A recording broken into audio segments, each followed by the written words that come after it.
Bonsoir à toutes et à tous, soyez les bienvenus pour ce journal de début de semaine. Nous débuterons par l'hommage du prince Albert II à cette immense artiste et femme de courage qu'était Joséphine Baker, un hommage à la veille de son entrée au Panthéon. À Dubaï, au cœur de l'exposition universelle, reportage sur place du déplacement du ministre de l'Environnement, de l'Équipement et de l'Urbanisme, Céline Caron, avec pour thème principal l'urbanisation durable et responsable. Toujours à Dubaï, nous vous présenterons les deux équipes masculines et féminines de rugby à 7 qui représenteront Monaco très prochainement à l'Emirates Dubai 7. Retour sur la première édition du Biking Monaco, une compétition cycliste dans les rues de Monaco ce dimanche. Samedi, s'est tenues les 3e assises monégasques de l'autisme et du handicap mental, organisées par l'association Monaco Disease Power. Un peu de culture ne fera pas de mal dans ce journal, avec le dernier concert de l'Orchestre Philharmonique de Monte-Carlo, donné ce dimanche à l'Auditorium Régnier 3, en prélude à la commémoration Albert Ier, concert dirigé par Kazuki Yamada et le soliste invité, le violoncelliste Truls Mork. Et n'oublions pas notre invité du jour, la Direction du Tourisme et des Congrès a présenté le livre blanc du tourisme responsable. Philippe François, expert dans ce domaine depuis de nombreuses années, nous expliquera justement ce qu'est le tourisme responsable en nous donnant des exemples bien concrets. Demain, à Paris, aura lieu la cérémonie officielle d'entrée au Panthéon de la danseuse et chanteuse Joséphine Baker. Accueillie par la famille princière à Monaco dans la dernière partie de sa vie monégasque de cœur, elle est enterrée ici en principauté.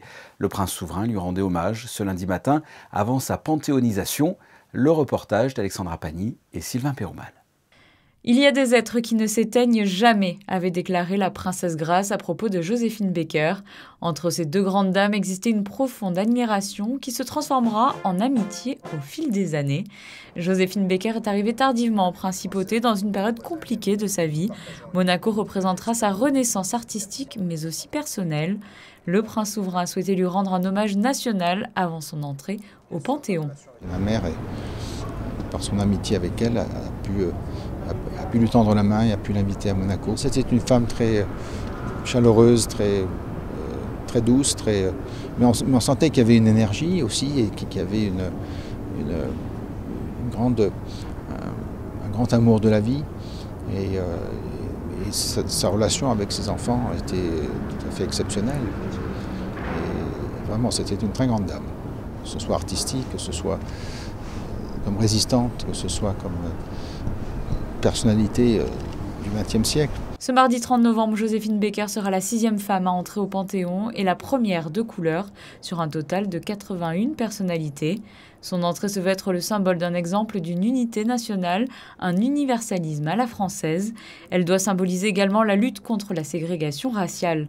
Joséphine était connue comme une femme avec une forte personnalité et une femme de combat. À Monaco, pour cet hommage national, l'un de ses 12 enfants était présent. C'est la première fois qu'une personne noire, de nos couleurs, qui rentre en Panthéon. C'est dur à expliquer, très dur. Ça me fait un grand plaisir. Née à Saint-Louis dans le Missouri le 3 juin 1906, elle sera ensuite naturalisée française en 1937, puis adoptée par la principauté de Monaco en 1969. Elle y restera jusqu'à sa disparition en 1975.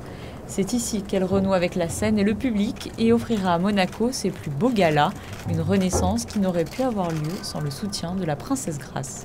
Très appréciée parce que c'est une dame très simple, très gentille, très professionnelle, aussi tout le monde le sait. Et donc elle est restée quand même 6 ans ici en principauté et ça a été un choc d'apprendre son décès. Et elle m'a demandé d'organiser une cérémonie très stricte. C'était vraiment intime.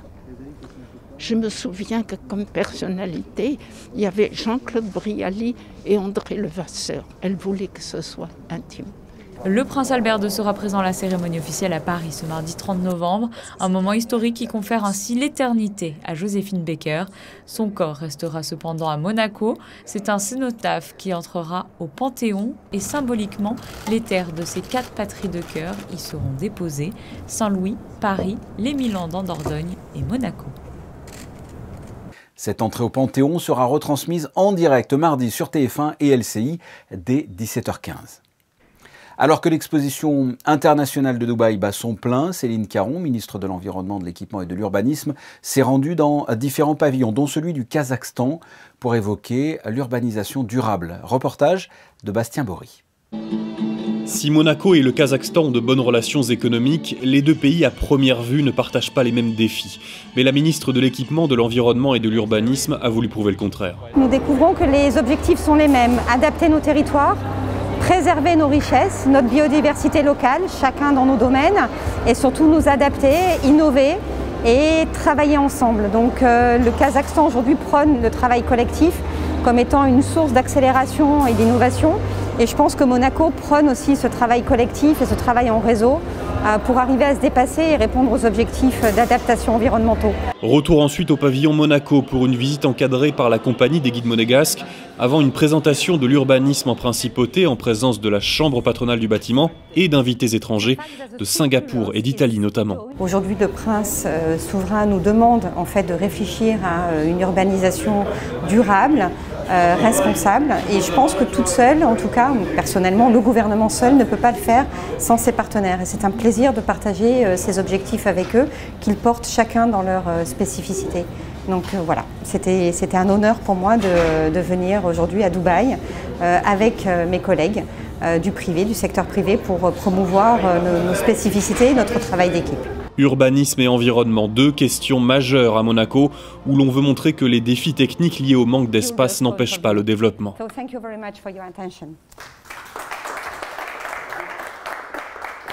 Restons à Dubaï, Impies et Oumoussa. Comprenez guerrier et gentillesse en zoulou.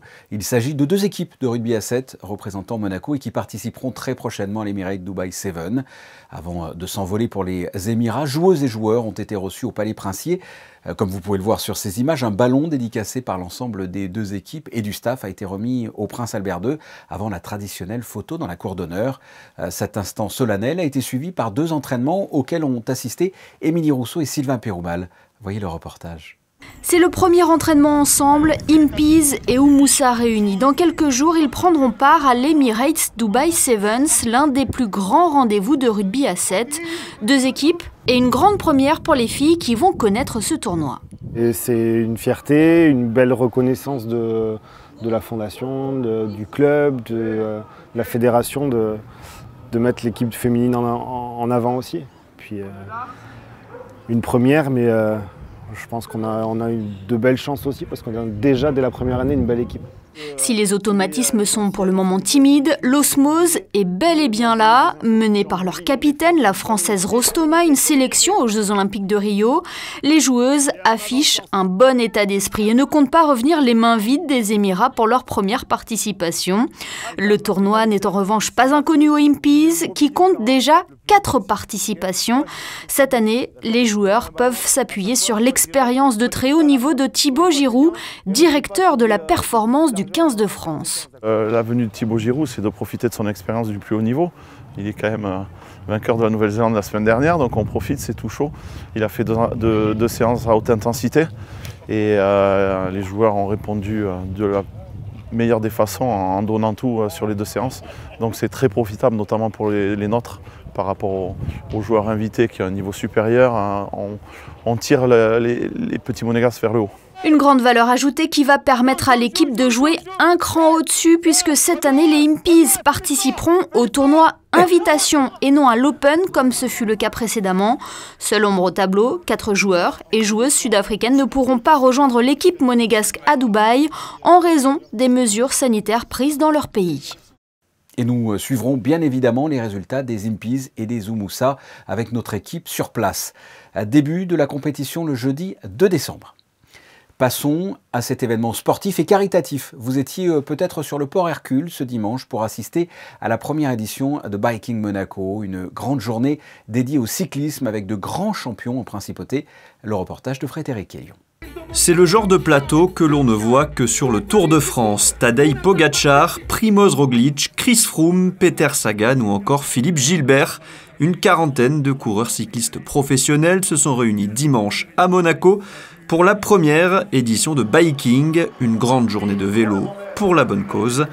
À la base de ce projet mêlant sportif, caritatif et promotion du vélo dans les milieux urbains, Matteo Trentin, champion d'Europe en 2018 et vainqueur de 3 étapes sur la Grande Boucle.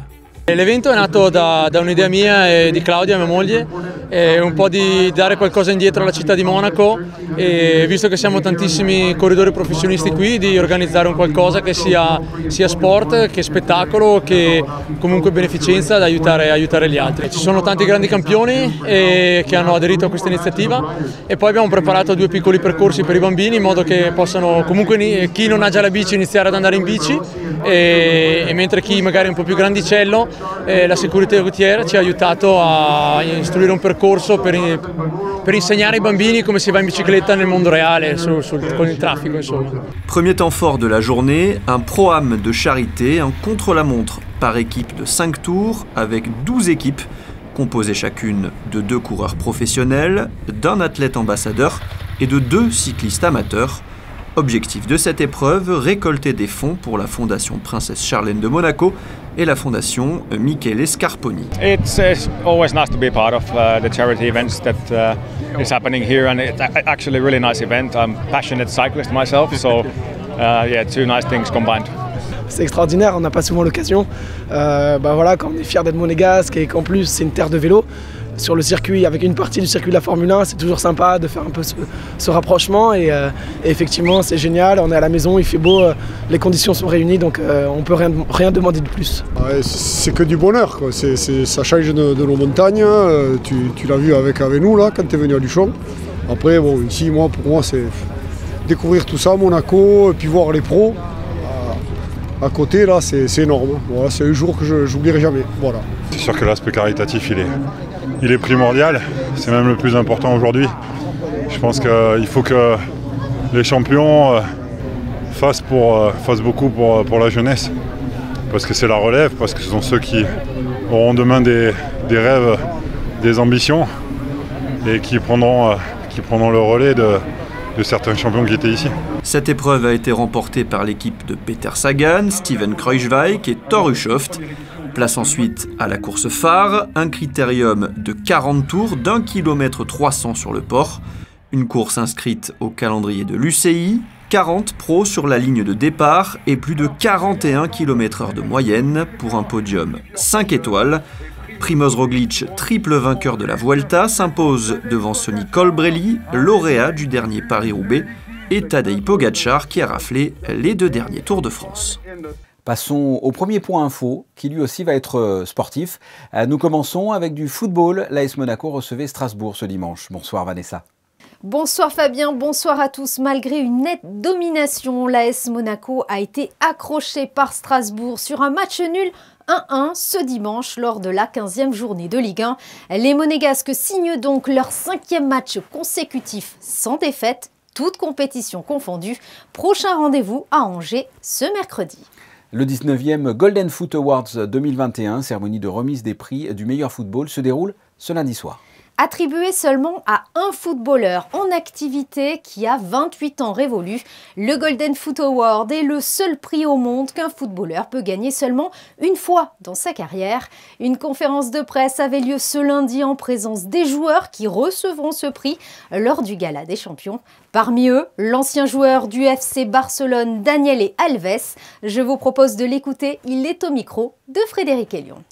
Yo creo que es muy especial estar aquí porque ese premio premia la trayectoria, no premia un momento u otro, sino que premia toda la trayectoria, premia mi trayectoria. Y creo que mi misión más importante, mi trofeo más importante, mi título más importante que yo voy a conseguir va a ser dejar ese legado para todos esos niños y para todos esos jóvenes que un día sueñan ser un jugador de fútbol o sueñan ser un ingeniero, un médico, etcétera y tal. Yo creo que ese va a ser el título más importante que yo voy a conseguir en mi vida y eso pasa por la credibilidad de GOAT.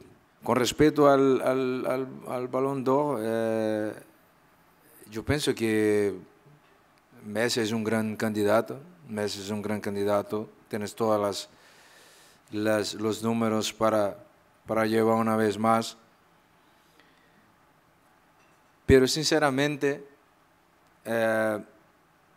este año, para mí, todos los premios individuales deberían ser para Eriksen, porque nosotros tenemos que mandar un mensaje al mundo que la vida es muy más importante que el fútbol, que cualquier otro tipo de deporte que se pratique.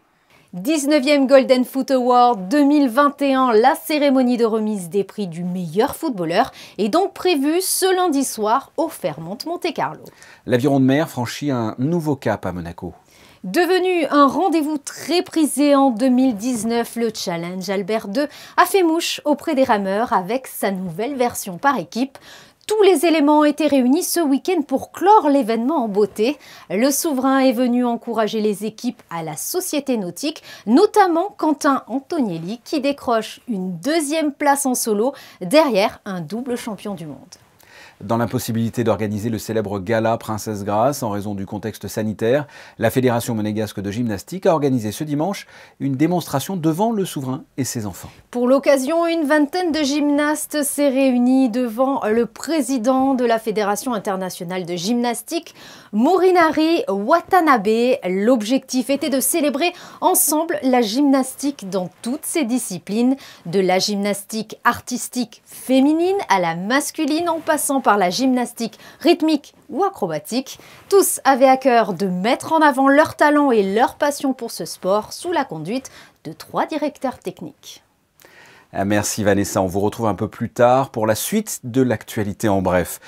Ce lundi, au Grimaldi Forum, la direction du tourisme et des congrès a présenté le livre blanc du tourisme responsable. Pour en parler avec nous, le consultant Philippe François, bonsoir. Bonsoir. Qu'est-ce que ce livre blanc du tourisme responsable, tout simplement ? D'une part, c'est un point et ensuite, c'est un objectif. Un point de ce qui a déjà été réalisé ici sur la Principauté de Monaco en matière de développement durable, les actions de développement durable. Et le point, voir où est-ce qu'on en est et quels sont les objectifs pour demain et quelles sont les grandes solutions. En fait, ce livre blanc, c'est un outil que je dirais politique qui permet de mettre au point des valeurs. Des valeurs, ça nous donne une vision, une stratégie et ensuite un plan d'action. Donc continuer ce qu'on a commencé à faire ici sur le territoire, sur la Principauté, en matière de développement durable, pour avoir un tourisme toujours en croissance, on l'espère suite à la pandémie, mais dans une croissance responsable. Et que dit ce livre blanc ? Vous avez parlé de valeurs, quelles sont les valeurs qu'il y a dans ce livre blanc ? Nous sommes partis sur les 17 objectifs de développement durable des Nations Unies. Sur les 17 objectifs, nous en avons choisi un certain nombre qui est la croissance responsable, qui est essayer de moins gaspiller, qui est essayer de mieux acheter, qui est essayer de réduire les énergies fossiles. Voilà, somme toute, vous savez, des choses dont on parle tous les jours avec le dérèglement climatique, avec le dérèglement de la biodiversité, avec aussi le problème que nous avons de sécurité sanitaire. Donc nous parlons effectivement de plus en plus de mettre en place des solutions responsables, sociétales, environnementales, pour nous aider à développer le tourisme sur une destination telle que Monaco. Et quelles sont ces solutions, quelles sont ces propositions ? Donnez-nous des exemples de tourisme responsable très concrètement, par exemple chez les hôteliers ou dans d'autres domaines. C'est par exemple la certification ou la labellisation des hôtels. Il se trouve qu'ici, à Monaco, nous avons, c'est une des destinations au monde qui a le plus de chambres certifiées ou labellisées au monde. Alors, tout n'est pas fini, nous ne sommes pas à 100%, et dans les référentiels d'indicateurs environnementaux, nous avons encore des progrès à faire. Donc voilà par exemple quelque chose qui est déjà fait sur le plan de développement durable. Bon, un autre axe, c'est ce qui se passe sur la restauration. Là, on en est plus au début. Faire attention aux quantités, peut-être utiliser différemment les légumes dans la restauration. Voilà des choses finalement qui sont assez concrètes. Troisième exemple, on pourrait citer la formation, parce que c'est bien de sensibiliser et de monter des actions avec les professionnels. C'est encore mieux si nous formons, si nous sensibilisons, si nous arrivons à convaincre les jeunes, par exemple au lycée hôtelier de Monaco. Alors ça, c'est pour le tourisme responsable. À l'inverse, qu'est-ce qui est un tourisme qui n'est vraiment pas responsable ? Aussi là, quelques exemples, qu'est-ce qu'il ne faut surtout pas faire ? Ce qu'il ne faut pas, c'est par exemple sur l'aménagement touristique faire un peu n'importe quoi et trop bétonné. Alors ici, sur Monaco, oui, bien sûr, on bétonne, mais sauf que ici, on a compris qu'il fallait aménager, il fallait construire en utilisant ce qu'on appelle la haute qualité environnementale et au niveau du management des immeubles, mettre en place effectivement les certifications et les labellisations. Vous savez, il y a un certain nombre de pays ou de destinations touristiques qui ne prennent pas en considération, par exemple, l'élimination, l'appauvrissement de la biodiversité. Alors ici sur Monaco, il y a, que ce soit avec le musée océanographique, que ce soit avec la fondation Prince Albert II, il y a effectivement d'ores et déjà, mais on peut aller encore un peu plus loin, par exemple sur la biodiversité. Il faut respecter la nature, parce que la nature, la biodiversité, c'est le vivant, et le vivant, c'est nous, c'est l'humain. Donc n'oublions pas que le tourisme, c'est une histoire effectivement de voyage de l'humanité. Ça s'est toujours passé, c'est lié intrinsèquement à la vie de l'homme sur la planète. Tout le monde a besoin de voyager. Dès que cette pandémie sera freinée, et nous l'espérons arrêter le plus vite possible, à partir de ce moment-là, le voyage va recommencer. Moi, je crois à la croissance du tourisme. Simplement, c'est une croissance responsable, une croissance raisonnée, en faisant attention, par exemple, autre exemple en répondant à votre question, à la surfréquentation touristique. Et prochaine étape dans le domaine du tourisme responsable à Monaco? Nous avons toute une palette effectivement de solutions que nous allons maintenant choisir. On va mettre le curseur, hein, où est-ce qu'on se donne les priorités, et ça dès le mois de janvier. Philippe François, merci de nous avoir éclairé sur ce qu'est le tourisme responsable.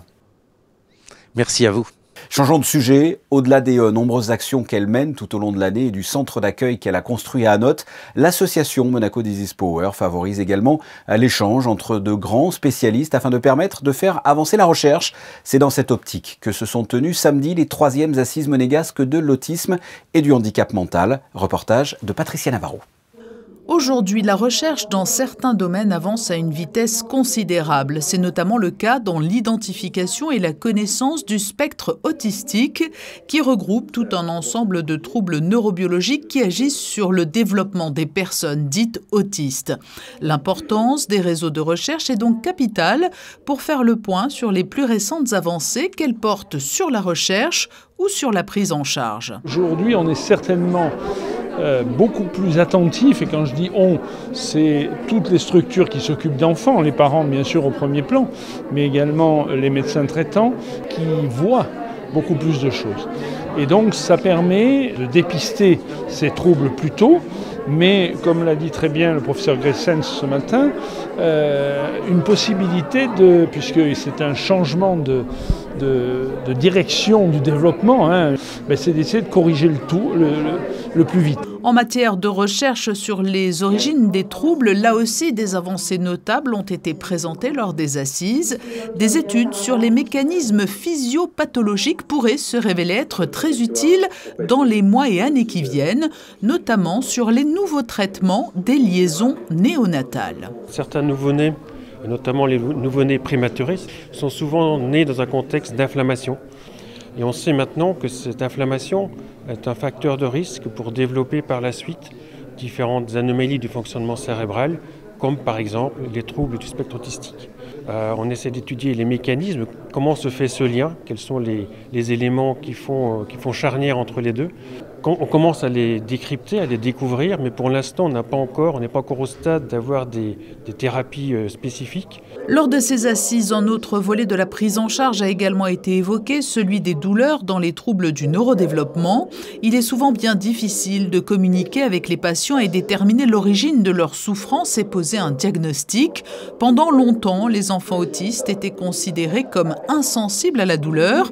Il s'avère en fait que c'est leur mode d'expression qui est différent face à la douleur, mais cette dernière est bien ressentie, d'où l'importance d'apprendre à décoder en quelque sorte les signaux d'alerte liés à la souffrance.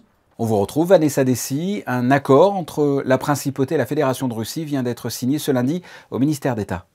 Le contenu de cet accord a pour objet de faciliter la reconnaissance mutuelle des études, des qualifications et des grades universitaires acquis dans chacun des deux pays. Cet accord concerne aussi bien l'enseignement secondaire général et professionnel que l'enseignement supérieur. Il permettra à ces titulaires l'accès à la poursuite des études ainsi que le droit d'exercer des activités professionnelles dans les deux pays, conformément à leurs législations respectives. Pour toute question d'interprétation ou de mise en œuvre de cet accord, un comité conjoint d'experts sera créé. C'est une année placée sous le signe de la gastronomie pour la SBM qui a lancé pour la première fois son festival des étoilés Monte-Carlo. La programmation a débuté dès le mois de mai entre un chef étoilé SBM et un chef étoilé invité de renom. Des moments d'exception vécus au sein des différents restaurants étoilés du groupe chaque mois, et ce jusqu'à la clôture du festival qui s'est soldé ce week-end avec un dîner orchestré par l'ensemble des chefs étoilés du groupe dans le mythique casino de Monte-Carlo. L'Orchestre Philharmonique de Monte-Carlo a donné un concert dimanche à l'Auditorium Régnier 3 en prélude à la commémoration Albert Ier. Concert dirigé par Kazuki Yamada, et le soliste invité était le violoncelliste Truls Mork. Reportage de José Sacré.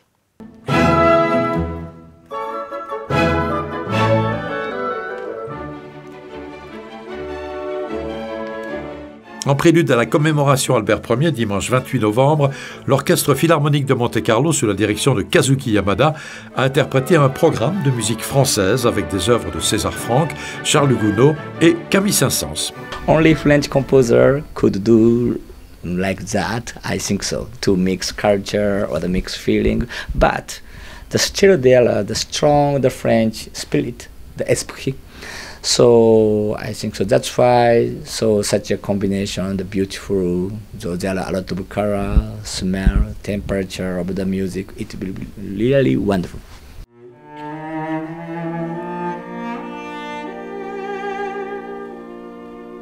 Truls Mork était le soliste du concerto pour violoncelle numéro 1 en la mineur de Camille Saint-Saëns.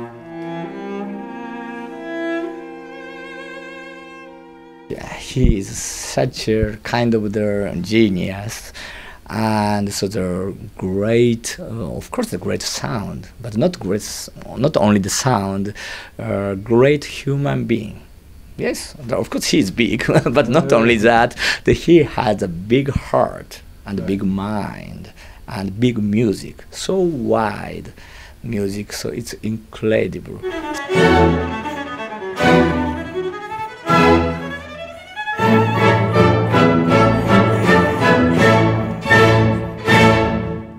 Les deux prochains concerts de l'Orchestre Philharmonique de Monte-Carlo auront lieu le mercredi 1er décembre. Dès 15h, un concert pour le jeune public avec les Sœurs Labec et Julie Depardieu. Et à 20h30, deuxième concert des Sœurs Labec qui interpréteront notamment le Carnaval des animaux de Camille Saint-Saëns avec un récitant bien connu, Gaspard Proust. Passons à la météo de ce mardi, Vanessa.